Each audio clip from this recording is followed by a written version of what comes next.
Princess Sukanya pushed aside the heavy ferns, spotting two glowing gems within a termite mound. Driven by curiosity, she thrust a sharp thorn into the light. A pained groan echoed through the trees as the sage Chyavana stumbled out, his meditation broken and his eyes blinded by her careless strike.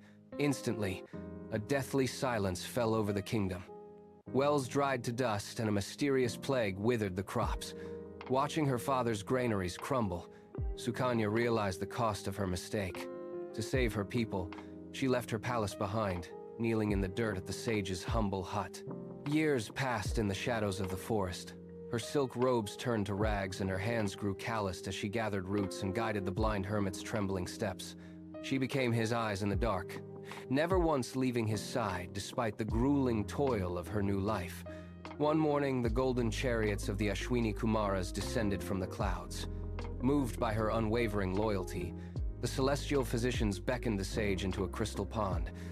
As the waters swirled, the sage's wrinkles vanished and his spine straightened, shedding his frail form for the strength of youth. Sukanya gazed at the man who had regained his vitality, her heart finally at peace.